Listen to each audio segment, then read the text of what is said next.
Now we can turn towards jobs and the jobless claims and what does it mean. And please, before we get started, again, please like, share, subscribe, all these things that will help us keep the good times rolling and hopefully, be there when the data starts to turn and we can start to get a little bit more bullish on where things are heading. So just looking at the U.S. jobless claims overall, so the regular state programs continues to drift lower, but again, they're converting to emergency and extended programs. So the problem is you are getting some people coming off of state programs, but the problem is the difference is how much is coming on because they got a new job, how much of it is transferring to emergency and extended programs, and how many people are just leaving the workforce overall. And that's why we look at these different backdrops of continuing claims for unemployment. So you can see that regular benefits are going down, but pandemic emergency unemployment compensation is going up. So you're just getting an inherent conversion from one to the other. And then pandemic unemployment assistance remains pretty consistent, but the emergency unemployment compensation is the one that sees that aggregate growth overall as you go from regular to the extended, which again is pointing to just the softness and just the inherent weakness in the underlying job market, which is why we continue to see some problems through Q4. And this is just looking at those total initial claims where we've had some pretty steady declines. The hope is that we get a continuation this week, but we've seen additional announcements of layoffs. So even if we do get some of this conversion and we get some declines, the question is how much of it is real where they got new jobs or they just are now disgruntled or disgruntled as in leaving the workforce for a time being, which then you're not counted as unemployed. So you can see we've kind of leveled off and we keep ticking at about a little over 1 million people a week, which just not a good number. Let's put it that way. So that's something where we're hoping to see this turn around, but this is going to be a big pivot. And at the very beginning, this is why we talked about, is this now a leading indicator? Like, is this really telling us just how people are going to change their patterns? Because typically this is reactionary. People get the unemployment is a lagging indicator because there's typically an event and then you have the unemployment because of the event. And then it starts to get better and the data keeps, kind of bumping along but we're seeing the opposite where the data continues to struggle on the job side with little to kind of reverse that trend, which is why when we look at not in the labor force and employed, it's important to see the distinction where the not in labor force continues to trend up and the employed has flatlined, which comes to the perspective of when we look at the unemployment data. And as the numbers get better, you can see that the employed hasn't really changed, but the not in the labor force has increased. So that's why when we talk about labor participation, the labor participation rate is at, I think it's 1971 is where we are equivalent to, which just gives you an idea of how the participation rate is coming down and the employed is kind of flatlining. Now, this is just, again, the holistic view of why we remain concerned on total spending and just what this is going to look like on a go-forward level when we start to see some of these benefits either expire or what does stimulus really do. And that's why when we look at Google searches, if you're not in the workforce and you don't have an income that's just stable, are you really going to purchase? Are you really going to get excited by Googling something, or are you just going to avoid it? And that's why we look at some of this data when we look at the research, which Arbor does a great job of assembling.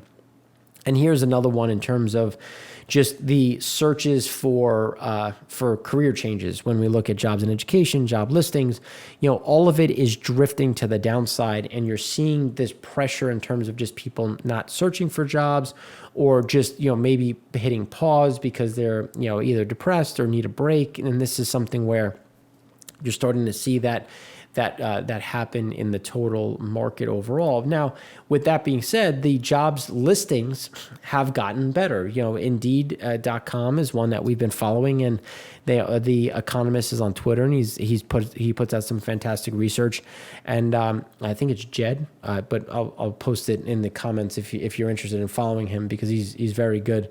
And here you can see the 7-day moving average. It's gotten better. It's been averaging anywhere between 18 and 17%, and now there's a 14% decline. But the benefit that we normally have is there's usually an uptick in activity of hiring activity in October, November, and then things obviously slow down in November and December, end of November into December. So even though the searches aren't as aggressive, we are getting more postings, which just means that there is some movement in terms of new hires as companies look at, okay, well, we're through 2020.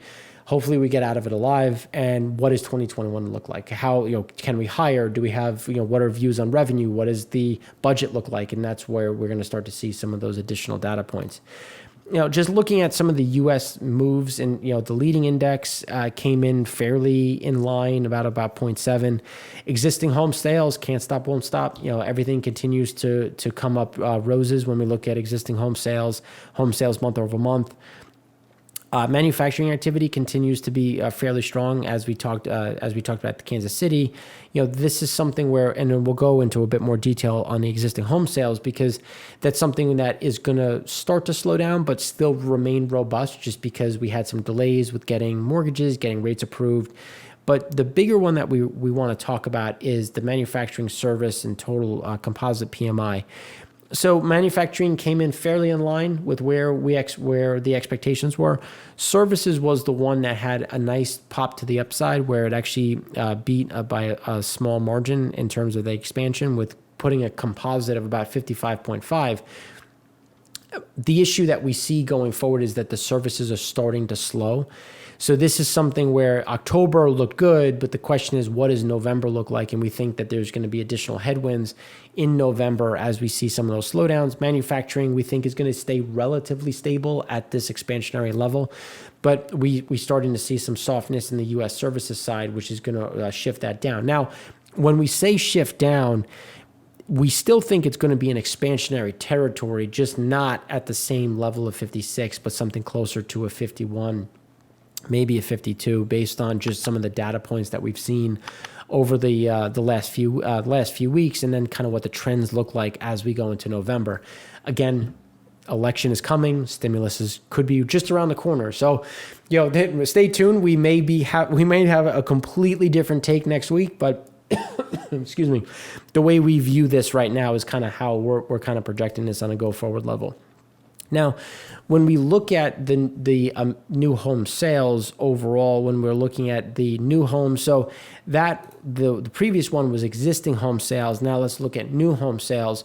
So new home sales missed. It was down. It was negative 3.5% versus an estimate of up 1.4%. It's the blue line there. So you see a little bit of a turnover. And it was 3% last month, which was revised down from 4.8%. And then the monthly pace, the pace negative for the first time since April. The median new home prices, again, came down 3.5%, but it still felt fairly strong, when we look at it on a year-over-year level. So the issue now is, well, why does this matter? And when we look at new home sales, it's going to be temporary, because you can clearly see that we're back at 2007, 2006 levels. Things are just going to slow. And it comes down to supply. We have a significant shortfall in supply of homes overall, which is why we see robust permits, construction, because we're starting to absorb some of this spare supply, which is being reflected in average prices. Prices are going up as supply dwindles down. Then the question becomes, where does the new supply come from? And we think that there's going to be a fairly large increase in just total supply available as we head into as we go through 2021. With new construction coming online, permits getting completed, and just an increase in foreclosures and short sales, which is just going to increase total supply, which will help soften some of these price increases over time. Looking at just medium list prices, again, looking at list and versus sale. So medium list prices continues to trend higher, and medium sale price. So you may list it at X, but you'll sell it at Y. And you see that they're clearly moving up as that demand is there, but they're starting to slow down a little bit. And again, not saying it's going to roll over, because it won't. It's just, we think that this is going to be fairly stable now as we go through the remainder of the year. As again, seasonal, people usually buy less homes in November and December. It's more of a spring, summer activity, and some into the fall, but things come off the market. So this will kind of slow, and you'll start to see some of this backdrop of list price going sideways and sale price coming down. But then the question is going to be, what does 2021 look like? And that's where we think that we're going to see a little bit more pressure overall. Now, just digging into some of the business expectations and what are the views, because when we look at what is the service side, because we've talked about why we think there's going to be pressure coming up on the service sector, but the expectations on a business level where the businesses are expecting a huge increase in activity. And this is one where, who is right, who's wrong, we'll clearly see. There's two sides to every market. This is one where I think the expectations have really overshot some of what the actual data is saying. And we've seen that time and again. We saw it in Germany. We saw it in South Korea. We've seen it in the US, where, the expectations on the surveys are here, and then the actual number prints much lower. Again, the trend is positive, and it's something that the question is going to be how positive. And this is where we start to see some of these backdrops where expectations are really outpacing, but again, we have the benefit of hindsight. We're looking at this like, I didn't do the work of pulling this expectations, but I have the ability to pick it apart. Why? Because they do the hard work, and then we roll in some of the other data points that we're pulling to say, look, this is why we think this is wrong, and this is why we think these things are changing.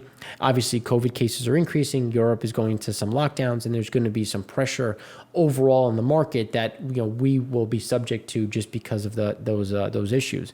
And then when we look at just employment, this comes to what we're seeing, where even though people are feeling better about business services, manufacturing, it's not getting to the employment number. Employment is actually slowing down, where it's still expansionary, but within a margin of error where you may get an additional half a head, maybe a full person by the end of the year, but we're seeing those slowdowns because people are just trying to do more with less, which we continue to see with people, trying to utilize more technology, limit the amount of headcount to try to just save cost. Because I don't think I'm alone by saying that 2021 is going to be a tough year. And this is just looking at overall just the same employment chart. Unfortunately, there was a duplicate, and I apologize. But as we go through the consumer confidence income basket, this is where the confidence starts to have an issue. This is where we start to be concerned about, okay, well, what is the dynamics? And it's important to look at it on the different income levels, because people at the $15,000 and below, the confidence is falling off very quickly. Coming back to how much the stimulus changed this, can stimulus change it? Because even with stimulus, we just kind of flatlined. We didn't really get a big surge back up, and it comes down to the limitation on jobs.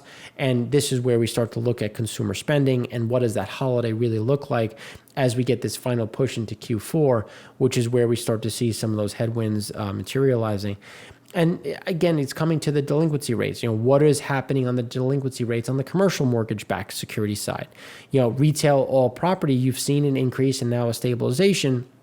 Now, as we see small business loans starting to expire, this impasse in terms of how much stimulus comes through, this is going to start to creep higher, especially as we expect to see a disappointing Q4, which is just going to limit the amount of total revenue overall, which is going to push people into either arrears on payments and/or just outright bankruptcies, which will start to impact these different levels. And when we look at just the consumer confidence level, again, consumer confidence, consumer expectations, consumer present conditions, they're all culminating and residing in this little level of things are okay, but not as well as I'd want them to be. And that's where we start to see some of these headwinds. And that's why when we talk about what happens coming forward, it's going to be, we're at a pivot point. Do we pivot down or pivot up? And at this point in time, we're saying that we're going to pivot down. We're going to get a additional pressure to the downside, not extreme, but it's going to be this bleed to this pressure, especially if we have a contested election, especially if we have additional impasse with stimulus. These are things that are going to reside and cause additional problems on the consumer side. And that's when we look at consumer confidence by income level. So we talked about the under 15,000, but let's break it down a little differently. Let's look at under 50 to 100, and then over 100,000. And you can see that there's obviously been a resurgence, or at least confidence at the upper bracket. But all of this is starting to roll over. Again, coming to those pivot points where we think you're going to get additional pressure to the downside as people remain concerned of what happens next. And this is where, when we look at those metro areas and how active people are, as we talked about in the EIA show, when we look at New York Metro, it's continued to trend higher, but this is the pressure we see where it's still, 60% below normal, and we're not seeing anything to tell us it's going to get much better as we go forward, as people avoid cities, urban areas, and that work from home, really continues through Q4. And at this point, based on what the spreads look like, how quickly we can get some of these cases under control, well into Q1, which is just going to put that overall pressure and just on the cityscape, the city landscape. And credit card payments, what is happening to credit card payments to small businesses? So payments to rental managers. So people have they've decided that, look, I can pay my mortgage or I can pay my rent in credit, and I'm going to use my credit card. And that's what we're seeing. So people may be no longer in arrears, or they may have made up some of these payments, but it's on credit. And you're just moving from one hand to the other, where you still owe the money. It's just you owe it to someone different. But the hope is you'll get to the other side of either more revenue with the economy picking up, more stimulus, another loan, something that will bridge that gap to the other side. And so this is something that is, I don't want to say concerning, because it's just doing business and trying to survive and doing everything that you can to survive.